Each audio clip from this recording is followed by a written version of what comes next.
Hello tout le monde, j'espère que vous allez bien. On se retrouve en live aujourd'hui, un petit live court.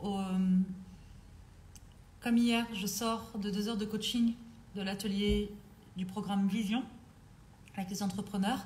Et j'avais envie de vous parler d'un sujet qui a été abordé, notamment de la peur d'être visible, de se montrer et de tout ce que ça peut engendrer. Bonjour tout le monde, bienvenue. Je vous laisse vous connecter.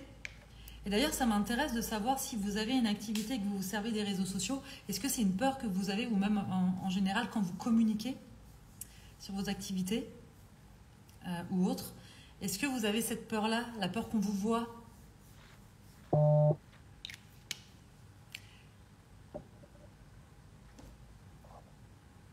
Du coup, voilà. Donc là, j'étais dans Vision. Coucou Estelle. Recoucou. J'étais dans Vision, on a abordé plein de choses et plein de choses passionnantes d'ailleurs.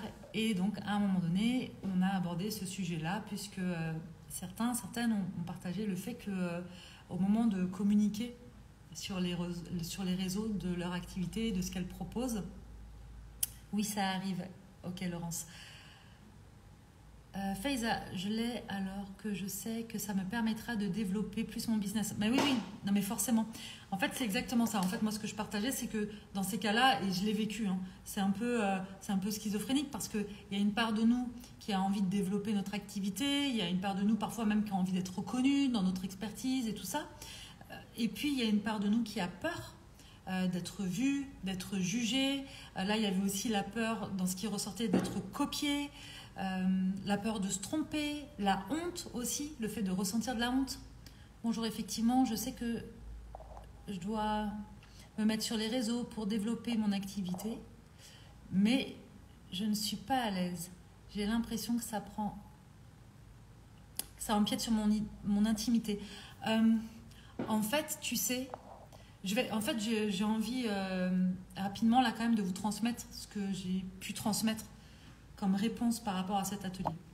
Déjà, pour moi, mon compte Instagram là sur Somasoa, c'est comme chez moi en fait, c'est ma maison, c'est chez moi, d'accord? Donc j'y mets et je choisis d'y mettre ce que je veux. Je fais aussi le choix, non pas d'accueillir forcément qui je veux, parce que la porte n'est pas fermée, la porte est ouverte, tout le monde peut venir. Coucou tout le monde, tout le monde peut venir. En revanche, je suis très au clair avec le fait, ça je vous l'ai déjà partagé, que j'ai la faculté de refermer la porte à quelqu'un si ce quelqu'un était irrespectueux ou si ça n'allait pas en fait. J'ai aussi peur de ne pas gérer les critiques méchantes et désagréables. C'est exactement ce dont je parle, Faiza. C'est-à-dire que plus il y a du monde et plus forcément, plus il y a de la visibilité, plus forcément il y a des gens qui vont venir et qui ne sont pas parfois pas corrects. J'avais jamais eu ce problème-là quand on avait 3000 personnes sur notre communauté. Là, il y en a 30 000. Forcément, parfois, d'ailleurs, ce n'est pas forcément des gens qui sont abonnés à Somasoa, des gens de passage, comme ça, qui tombent sur un truc, qui vont mettre un truc hyper désagréable. Mais je ne me pose pas de questions, je bloque et je supprime en fait. Et ça, il faut vraiment... En fait, il y a cette notion de s'autoriser à prendre soin de soi et à se respecter. C'est vous qui posez vos limites. C'est vous qui posez aussi la limite de qu'est-ce que vous avez envie de partager ou pas. Salut mon cœur. C'est mon petit neveu qui est là. Enfin mon grand neveu maintenant. Salut mon chéri. Donc c'est vous qui posez les limites. Et plus vous êtes au clair avec le fait que vous pouvez vous autoriser à poser des limites, parce que c'est pas vrai, quand vous êtes sur les réseaux sociaux, vous ne devez rien à personne en fait, et vous n'êtes pas obligé de tout accepter et d'accepter des choses que vous n'accepteriez pas dans votre vie de tous les jours. Vous n'accepteriez pas qu'on vous insulte dans votre vie de tous les jours. Là, c'est la même chose sur les réseaux sociaux. Donc, ça peut arriver. Dans ces cas-là, il faut bloquer. Il faut bloquer et vous passer à autre chose parce que, vous savez, dans ces cas-là, ça dit beaucoup de choses de la personne qui vous agresse ou qui vous parle mal ou qui est irrespectueuse. Ça dit peu de choses de vous. Vraiment. Après, ce que ça vous renvoie et ce que ça vient de toucher, effectivement, là, ça vous appartient à vous. Alors Manon, mais quand on choisit d'être sur les réseaux, du coup, ça veut dire qu'on partage publiquement notre vie privée. Comment faire la balance, du coup, entre se protéger et s'exposer. Tu fais le choix de ce qui est correct pour toi. Tu vois, moi je suis sur les réseaux sociaux, je vais partager de ma vie ce qui me semble intéressant, ce qui me semble peut-être inspirant parfois, ce qui me fait plaisir, mais je n'ai pas la sensation de partager une forme d'intimité qui ne me conviendrait pas. Vous voyez, je ne suis pas en train de faire des stories quand je suis au lit avec Sébastien ou quand, j'en sais rien, je suis à un repas de famille dans un moment important pour moi ou je ne sais quoi. Je choisis en fait. Et tout le monde a le choix. Tout le monde a le choix de poster ce qu'il a envie de poster en fait. Les gens qui postent plus, c'est parce que c'est un choix de leur part et ça leur convient. Vous voyez, il faut que vous puissiez mettre votre curseur là où c'est confortable pour vous. Parce que vous n'êtes obligé de rien. Par exemple, moi, parfois, je partage voilà, un peu les lieux où on va ici au Cambodge et qu'on découvre parce qu'on voyage et je trouve que c'est cool de de partager ça. Toutes mes réflexions que je partage, c'est parce que je sais que je chemine dessus et que ce que je vais en retirer, ça va être intéressant parce qu'il y a mon expertise, il y a mes connaissances que je partage et il y a aussi mon expérience qui vient enrichir tout ça. Et donc, c'est ce que je partage. Quand vous ouvrez un compte Instagram et que vous développez une activité, a priori, ce dont vous allez le plus parler aussi, c'est de votre activité. Et vous allez en parler avec votre énergie à vous et avec qui vous êtes là à l'instant T, parce que c'est ce qui va faire que les gens, ça va matcher avec votre énergie ou pas, au-delà même de ce que vous allez proposer. Donc, il y a deux choses. Il y a ce que vous proposez, il faut en parler. A priori, ça, c'est pas votre intimité, puisque vous le proposez à l'extérieur de vous. Donc, voyez comment vous en parlez et voyez comment vous pouvez partager des choses. On n'est pas obligé de partager sa vie intime. Par contre, effectivement, on parle quand même... quand vous parlez de votre activité, il y a une part de vous que vous exposez, forcément. Donc ça, c'était une des choses justement qui était mise en avant pendant l'atelier. Et puis, il y avait une autre chose qui était mise en avant que je trouve très intéressante, c'était la peur d'être copié. Et au début, je pense que c'est vraiment une peur. Bon, c'était pas une grande peur, mais parfois ça me traversait. Ça, je sais que j'étais... ouais, je faisais attention à ça. J'avais peur d'être copiée. Au niveau de l'ego, j'étais pas mal. Non, plus sérieusement, j'avais peur vraiment de me dire, bah ouais, mais si je parle de mes idées, en fait, si je parle de mes idées et tout ça, peut-être qu'il y a quelqu'un qui va me prendre une idée et patati et patata. Bah, en fait, aujourd'hui, j'ai vraiment un regard qui est très différent là-dessus. Parce que, par exemple, moi, ce que je transmets, bah, si on est plusieurs à transmettre ça, en fait, bah, tant mieux, le monde en a besoin. C'est super. Je ne suis pas la seule à parler de connaissance de soi et d'amour de soi. Donc oui, probablement qu'il y a des personnes qui s'inspirent de ce que je dis et qui vont peut-être parler des mêmes sujets au même moment, peut-être même employer les mêmes mots, mais ce ne sera jamais la même énergie, déjà. Et je crois que si par exemple quelqu'un copiait ma façon de dire, de transmettre et machin et tout, le problème, il n'est pas vraiment pour moi. Moi, je peux me dire, bah, c'est cool, j'ai inspiré une personne, tiens, je deviens peut-être une référence même dans mon domaine pour cette personne-là. Ou ce que j'ai fait, c'est pas mal, puisqu'elle a envie de faire ça. Mais c'est pas mon problème. Moi, je vais continuer de cheminer et de proposer d'autres choses avec mon énergie. En revanche, cette personne-là, au bout d'un moment, il se peut qu'elle se perde là-dedans.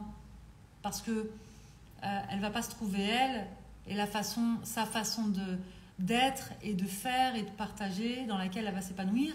Elle aura juste copié quelque chose. Le problème, il n'est pas pour moi, il est pour cette personne-là, et c'est son problème, du coup, c'est plus le mien. Ça, c'est la première chose. Et puis ensuite, il y a cette notion de... quand on crée quelque chose et qu'on le partage, moi, je trouve que la route, elle est plus belle quand on l'a fait à plusieurs. Voilà.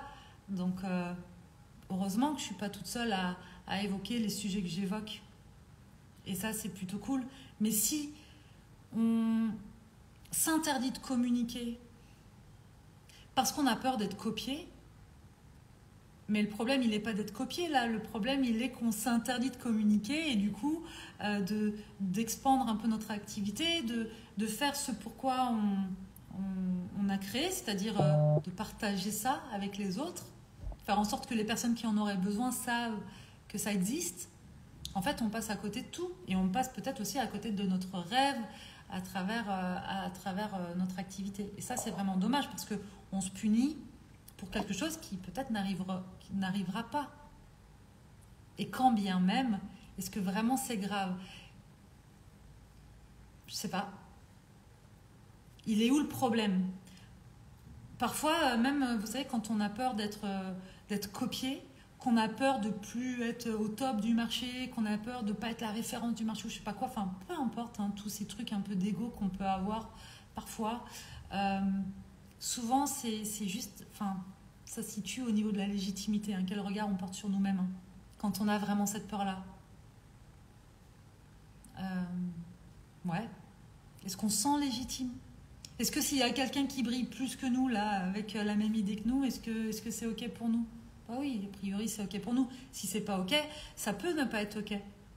Mais qu'est-ce que ça dit de nous et qu'est-ce qu'il va falloir aller regarder, réconforter sur quelle zone d'ombre, en fait, sur quelle part d'ombre il va être intéressant d'aller mettre de la conscience et de la lumière pour que ça ne soit plus un problème qui nous empêche de nous réaliser. Parce que c'est ça le truc. C'est ça l'objectif, hein. Qu'on puisse réaliser nos rêves, qu'on puisse s'épanouir, se réaliser et pas se brider tout seul en fait. Merci beaucoup pour ton soutien. Avec plaisir. Je crois que j'ai vu un truc là défiler. Du coup, je reviens sur une autre question. Pensez-vous que que moins publié, les gens s'intéressent beaucoup moins à la personne? Maintenant, est-ce que tu peux reformuler ta question? Je ne suis pas sûre d'avoir compris. Est-ce que ta question, c'est est-ce que le fait de moins publier fait que les gens s'intéressent moins à toi? C'est ça ta question? Moi, je crois qu'il ne s'agit pas de beaucoup publier, je crois qu'il s'agit de bien transmettre, de bien communiquer. Parce que vous pouvez publier tous les jours et puis pas vraiment le faire avec votre énergie, avec votre expertise, avec votre unicité, parce que je pense qu'on peut être plusieurs à parler de la même chose, mais tous on a une façon d'en parler qui est unique. Ou en tout cas, je le souhaite. Je regarde tes vidéos pour apprendre le français. Ok, super. C'est chouette. Je ne sais pas si tu as lu le livre Comme par magie. Exactement. J'en ai parlé justement d'Elisabeth Gilbert ou Gilbert. Il y a tout un chapitre sur la peur qui m'a beaucoup aidée. Oui. Et ce livre, il est vraiment chouette aussi dans l'appropriation des idées. Je ne sais pas si ça vous est déjà arrivé, mais moi, il y a des fois où j'ai une idée. Je suis hyper enthousiaste pour cette idée. Je l'adore, je trouve que c'est cool, j'ai hâte. Même des fois, je me projette dans la concrétisation de cette idée. Et puis pour X raisons, je ne la mets pas en œuvre en fait. Je n'incarne pas l'idée. Et puis, je sais pas moi, quelques mois après, il y a quelqu'un d'autre qui a exactement la même idée et qui la met en œuvre. Et ça m'est déjà arrivé de me dire « Ah merde, mais je sais que c'est une bonne idée et elle l'a fait avant moi. » Bah ouais. Et en fait, ce qu'elle dit, cette autrice, dans son livre, ce qu'elle explique, c'est que l'idée, c'est comme une énergie qui cherche à s'incarner là, avec nous, en fait, à prendre vie à travers nous. Donc, ça serait un peu comme des nuages, des énergies là qui viennent nous visiter. Quand nous, on est prêt, cette idée estime que nous, on est prêt à l'incarner, à la réaliser. Mais si, au moment où elle vient nous visiter, on n'ouvre pas plus la porte que ça et on l'incarne pas et on lui donne pas vie, eh ben, elle repart et elle va toquer à la porte de quelqu'un d'autre en fait. Et c'est ok. Et c'est ok.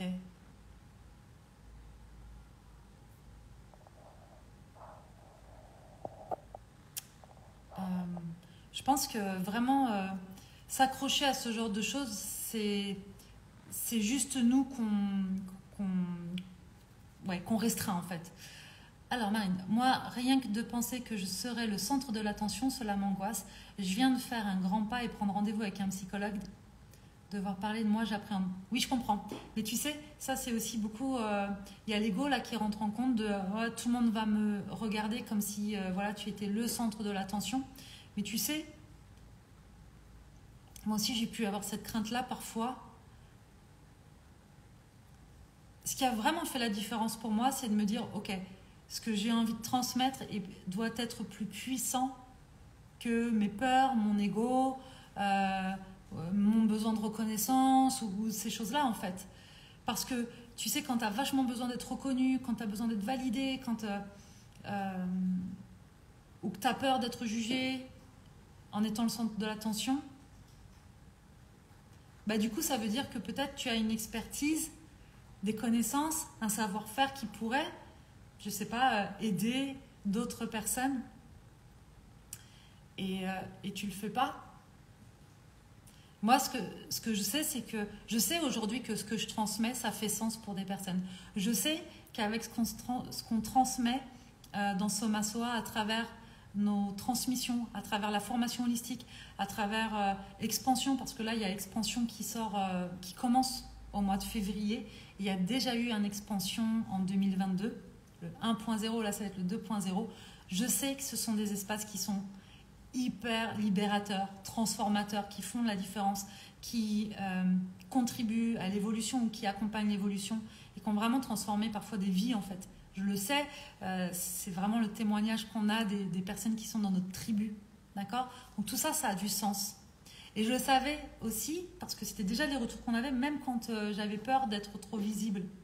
Et en fait, à un moment donné, je me dis, mais moi, j'ai créé Soma Soa pour transmettre ça au plus grand nombre, en fait. Parce que je sais que ce que je transmets, ça fait sens et que ça peut vraiment contribuer à l'épanouissement des uns et des autres, peu importe où on en est sur son chemin, en fait. Je le sais. C'est ce que moi, j'expérimente et c'est aussi ce que je transmets et c'est ce que les gens qui nous font confiance ou qui nous ont fait confiance ont expérimenté aussi. Alors ça, c'est plus puissant que ma peur, en fait. Ou que ma crainte. C'est beaucoup plus puissant que ça. Vraiment. Et puis après, quelqu'un parlait aussi de cette notion de la peur de d'avoir honte. Et ça, c'est encore des jugements qu'on émet sur nous, mais on peut avoir honte, c'est ok en fait. On peut avoir peur aussi et c'est ok, on peut être traversé par plein d'émotions. Mais c'est toujours un jugement et un regard qu'on porte sur nous. Est-ce que cette peur, est-ce que c'est elle qui doit être aux commandes? Moi, je pense que non. Après, c'est comment on va aller mettre de la sécurité. Et encore une fois, à quoi on se raccroche qui est plus important que ça. Mais c'est aussi aller voir de quoi ça parle, ces peurs. Ça alimente quelle croyance en nous? À quoi ça nous ramène dans notre éducation et tout ça? À quoi ça nous ramène dans une blessure peut-être ou je ne sais quoi? Et ce qui est sûr, c'est que oui, des fois, en fait, si vous attendez d'être parfait pour vous montrer, vous serez parfait pour Paul et puis Marie vous trouvera complètement nul. On s'en fiche en fait. C'est pas vraiment votre problème ça. Je souhaite que vous me répondiez car j'ai vraiment développé un complexe de m'exprimer. Alors, Jean-Michel, si j'ai pas répondu, c'est que j'ai pas vu. Et alors, je vais le dire avec beaucoup de bienveillance. Mais si tu as développé un complexe, c'est pas à moi d'y répondre.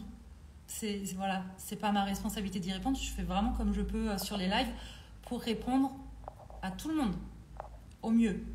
Voilà. Donc si j'ai pas vu ta question ou ton commentaire et que tu veux reposer, je t'invite à le refaire, à le reposer là. Voilà. Ensuite, quand vous faites quelque chose et que vous avez honte, parfois vous allez recommencer. Dites-vous bien que l'énergie que vous mettez dans ce que vous transmettez est plus importante parfois que d'être sûr et certain que votre coiffure elle est parfaite, votre faciès il est parfait, que les mots que vous employez ils sont parfaits. Il faut le faire avec l'énergie qui vous habite en fait, vous. Et pas tenter de faire plus, mieux, différemment sous prétexte que selon vous ce serait mieux en fait. Pour moi, plus on est soi, plus on communique avec notre énergie et comme on est et mieux c'est. Et mieux c'est. Et ensuite, il y a autre chose dans l'idée de fermer la porte. Il y avait aussi la peur peut-être de se tromper. Et ça, c'est pareil en fait. Oui, aujourd'hui, vous pouvez peut-être partager des choses d'une certaine manière ou transmettre des choses d'une certaine manière. Et puis peut-être que dans 6 mois, vous ne serez plus d'accord avec ça. Ou peut-être que vous aurez appris quelque chose qui vient contredire ça, ou qui vient enrichir ça. Peut-être que, parce que juste on se met beaucoup de pression sur les réseaux, parce qu'on a la sensation que ce qu'on dit, ce qu'on crée ou ce qu'on poste, c'est comme si c'était gravé dans la pierre. Comme si tout d'un coup, tout le monde l'a vu et puis on ne peut plus bouger ça en fait. Mais c'est faux. Si moi demain je suis plus OK avec quelque chose que j'ai partagé il y a 6 mois, juste je vais l'enlever de mon feed en fait. Et peut-être que je vais recréer une vidéo ou un post ou je ne sais quoi pour réajuster. Et peut-être que je dirais, en fait il y a 6 mois je vous ai parlé de ça et je pensais ça à ce moment-là. Et en fait aujourd'hui je suis plus d'accord avec ça et je vais partager justement qu'est-ce qui m'a conduit à cette réflexion. Parce que se tromper, c'est rien. Du moment que, hop, il y a un cheminement et on en fait quelque chose de ce cheminement. Et c'est ça qui est intéressant à transmettre. On s'en fiche des gens. Non mais franchement, la perfection, on s'en fiche. Ça n'inspire personne. Enfin, vraiment. Par contre, ce qui est inspirant, je trouve, c'est les gens qui savent aussi partager le cheminement, de montrer que oui, ils sont peut-être arrivés à un point là qui est intéressant et qui vous inspire, mais il y a eu tout un cheminement pour en arriver là. Et c'est ça qui est chouette. Éléonore, je te découvre depuis peu. Bienvenue à toi, Éléonore. Alors, tu es tellement exceptionnelle, tu arrives dans ma vie au moment où je souhaite changer de job, d'orientation. Merci, c'est génial. Eh ben, avec plaisir, je suis ravie que ça t'inspire, vraiment. Donc, vraiment, autorisez-vous ça. Autorisez-vous le fait de vous tromper. Parce qu'il n'y a pas vraiment de vérité vraie, à part les faits. Mais souvent, quand on transmet, et encore, des fois, les faits d'une personne à l'autre, il y a un point de vue différent. Donc, ouais. Transmettez les choses de là où vous en êtes aujourd'hui. Forcément, avec le temps, votre expertise, elle va évoluer. Donc forcément qu'il y aura des choses à réajuster. Et tant mieux, parce que franchement, si dans 10 ans, je pense exactement la même chose, et j'en suis toujours là où j'en suis aujourd'hui à 43 ans, bah, très clairement, c'est que j'aurais pas beaucoup évolué. Mais comme je sais que j'aime énormément étudier, expérimenter et tout ça, il y a peu de chances que ce soit le cas. Donc il y a des chances que dans quelques temps, bah, je revienne sur des sujets, soit en disant, bah voilà, je vois plus vraiment les choses, en tout cas mon regard c'est élargi, ou c'est affiné au contraire, ou peut-être même je suis plus du tout d'accord avec ça. C'est ok. Autorisez-vous. Parce que franchement, tous ces moments où on se fait des nœuds au cerveau, ces moments où on se prive de certaines choses, ces moments où on n'arrive pas à atteindre nos objectifs, on ne parvient pas à s'épanouir, souvent ça part aussi de l'autorisation qu'on se donne ou pas, qui est en lien après avec des croyances, qui elles sont en lien avec des pensées, des émotions et des actions. Mais c'est souvent en lien avec ce qu'on s'autorise ou pas. Donc autorisez-vous à vous tromper aussi. Vous êtes parfaitement imparfait. On est tous parfaitement imparfaits. C'est comme ça et c'est très bien. Et plus on va apprendre à s'aimer avec tout ça, et mieux ce sera. Et plus confortable ce sera d'ailleurs. Alors, bonjour. Un conseil, je suis tétanisée à l'idée de prendre la parole en public. J'ai l'impression que c'est une autre personne qui parle. Ok, je crois que j'en avais un petit peu parlé et ça, je vais vraiment en parler aussi dans la formation Business Aligné qui va sortir au mois de mars, enfin qui va commencer au mois de mars. Parce qu'effectivement, pouvoir s'exprimer, c'est important. Et le fait d'être tétanisé, tu sais, il y a le stress qui est tout à fait légitime, le trac et tout ça, c'est normal. Mais c'est comment, derrière, tu vas aller réguler ton système nerveux, aller mettre aussi assez de sécurité à l'intérieur de toi. Donc ça va passer par différentes pratiques pour pouvoir passer à l'action. Pour moi, il y a plein de choses à mettre en place à ce niveau-là. Et mon live va durer trop longtemps si je commence à m'embarquer là-dessus. Mais par contre, ce que je peux te dire aussi, c'est que moi, toutes les fois où je me suis sentie vraiment nerveuse, et je me souviendrai toujours de ma première conférence en présentiel, là, c'était au tout début de mon activité en tant que thérapeute quand j'avais mon cabinet. Et j'ai fait le choix de nommer ça. C'est-à-dire que je suis arrivée, j'ai commencé à parler et j'ai senti que ma voix, elle vrillait. Et vraiment, j'avais très très peur, mais vraiment. Et je l'ai dit. Alors, j'ai pas dit j'ai vraiment peur et c'est l'horreur, s'il vous plaît, aidez-moi. Mais en fait, j'ai dit c'est ma première conférence. Je suis impressionnée, je suis nerveuse, voilà, c'est stressant. Donc, voilà ma difficulté. Je vais vous demander d'être bienveillant avec moi et je vais aussi vous demander de pouvoir me le dire si à un moment donné il y a une question aussi au niveau de ma voix, je parle pas assez fort, ou, voilà, faites ça pour moi. Et du coup, tout le monde a été hyper bienveillant et la conférence s'est hyper bien passée parce que après je pouvais passer à autre chose. C'est-à-dire que ça y est, ça s'était traité. J'ai pas tenté de le cacher. Si j'avais tenté de cacher ça, j'aurais mis énormément d'énergie à tenter de cacher ça. Donc j'ai fait ce qui était bon pour moi, c'est-à-dire que j'ai fait des pratiques de respiration, des pratiques physiques là, pour aller checker au niveau de mon corps, pour aller décharger au maximum ce que je pouvais décharger avant de rentrer sur scène. Puis une fois que j'étais sur scène, j'étais très stressée au point de ne pas pouvoir parler correctement. Bah, j'ai nommé ce stress-là. Je l'ai dit aux gens. Et ça, c'est, pour moi en tout cas, c'est vraiment quelque chose qui fonctionne bien. Et sur la masterclass là qu'on a faite, vous étiez 350 personnes inscrites. J'ai eu un coup de chaud au moment de commencer. Ça faisait très longtemps que ça ne m'était pas arrivé. Et en fait, au lieu de lutter contre ça, j'ai accueilli ça. Puis je l'ai dit aux gens, j'ai dit waouh, ça faisait longtemps que ça ne m'était pas arrivé un track pareil, juste avant de commencer. Voilà. Et je vous le dis, j'ai le track. Mais c'est chouette parce qu'en fait, il y a plein de gens qui m'envoient des messages en me disant c'est tellement simple pour toi de parler, c'est tellement ceci, c'est tellement cela, waouh, c'est génial, je voudrais être pareil. Ben, je trouve que c'est important aussi de vous dire, mais moi aussi, des fois, j'ai le trac. Puis je ne me suis pas toujours exprimée comme ça. Puis il y a des fois où c'est pas si simple. Vous voyez, des fois, j'emploie pas le beau mot, j'ai ma langue qui fourche. Parce qu'il y a eu 2 heures de coaching en plus avant. Et puis même des fois, il n'y a pas 2 heures de coaching et ça fourche quand même. Il y a plein de fois, et si vous regardez mes lives, vous le savez, il y a plein de fois où je suis en train de vous parler d'un truc, puis d'un coup, je ne sais plus où j'en suis, j'ai un trou de mémoire, j'ai 36 000 idées à la seconde. J'ai une pensée en toile d'araignée, donc en fait, quand je vous parle d'un truc, j'ai tout qui est en train de se développer dans mon cerveau. Bah, si je ne reste pas hyper focus, à un moment donné, j'ai perdu le fil. Bah, je m'en fiche, c'est ok en fait. Parce que ce que je suis en train de faire là, je le fais avec tellement de joie, avec tellement d'amour, que prends qui a envie de prendre. Et puis ceux qui ont envie de juger ça, ma foi, c'est pas grave. Mais moi, en tout cas, j'ai décidé d'arrêter de me juger pour mes imperfections. Ou ce que je juge moi comme des imperfections. La peur d'être visible est ma plus grande difficulté. Ok, ça se travaille, vraiment. Vraiment, vraiment, vraiment. Si vous avez envie d'aller plus loin sur la notion de s'autoriser,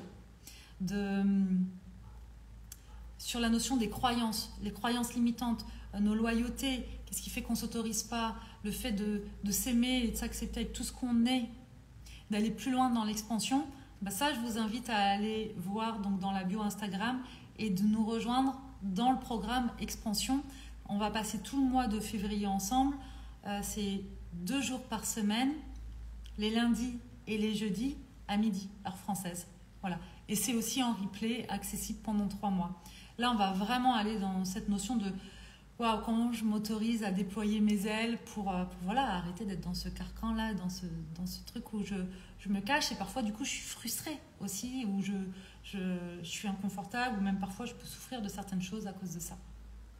Donc ça, c'est dans l'expansion. Et puis après, si vous voulez vraiment aller plus loin sur la notion du business, c'est-à-dire à travers votre activité, comment vous pouvez vous épanouir pleinement, vous assumer pleinement, vous développer à travers ça, en sachant mieux peut-être communiquer, ou en tout cas, pas mieux, mais avec plus d'aisance, en y mettant la bonne énergie. On va parler aussi du rapport à l'argent, on va parler bien sûr aussi de connaissance de soi, mais on va parler de valeurs, on va parler de mission, on va parler de leadership, bref.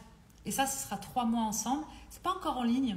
Si jamais ça vous intéresse, vous pouvez, ou si vous avez des questions, vous pouvez déjà m'envoyer des messages privés parce que c'est pas en ligne, mais il y a déjà une personne inscrite.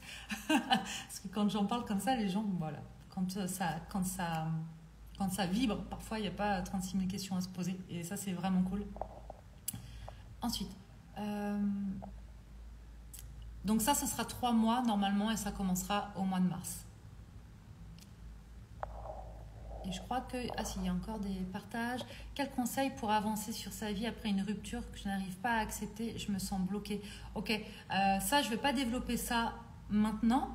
Mais je sais que j'avais déjà eu une question là-dessus. Je pense que je le développerai peut-être à un moment donné. Ou en tout cas, je donnerai quelques pistes de réflexion si tu veux me renvoyer ta question. Et sinon, là, il y a tout un programme sur couple alchimique. Et dans couple alchimique, j'aborde aussi cette notion-là en long, en large et en travers, puisque couple alchimique, ce programme-là, n'est pas fait que pour les personnes qui sont en couple, hein, c'est aussi pour les personnes qui ont vécu une séparation, qui pensent peut-être se séparer et qui ne savent pas, ou qui sont célibataires et qui ont envie de se remettre en couple. Donc couple alchimique, c'est un programme avec 4 transmissions en ligne. Il y a la dernière qui est samedi en live, donc vous pouvez tout à fait nous rejoindre et avoir accès à tous les replays, et puis venir en live, ou juste prendre les replays, puisque c'est un programme aussi qui est accessible.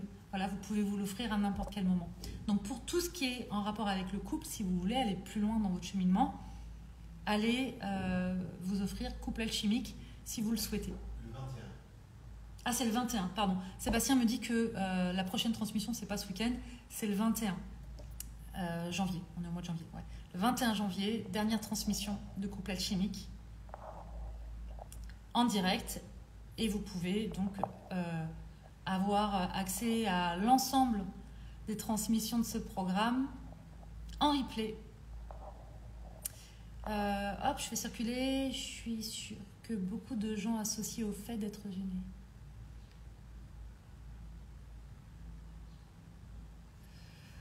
Ok.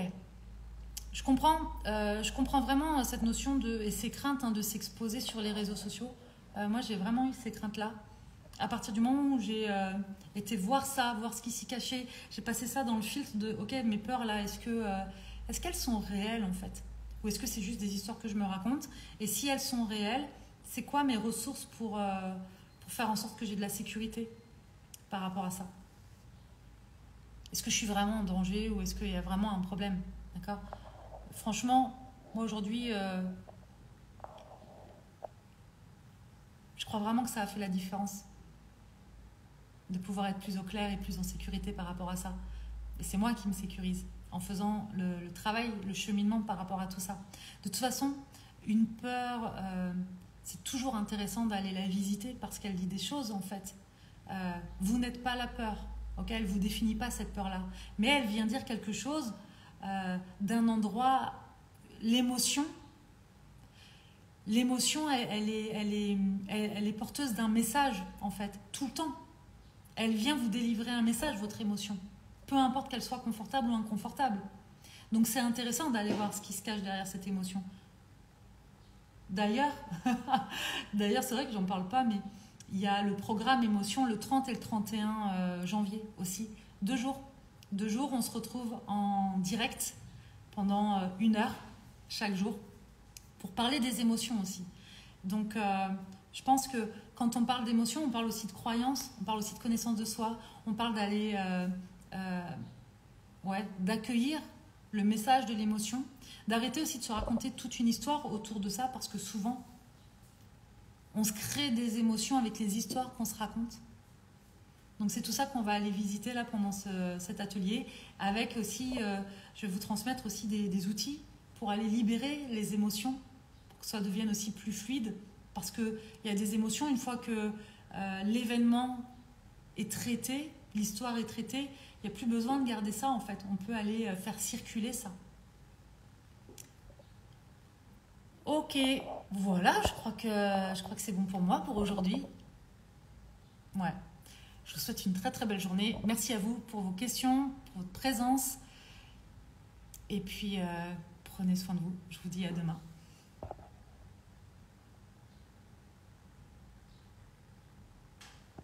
Je t'ai lu, Marjo.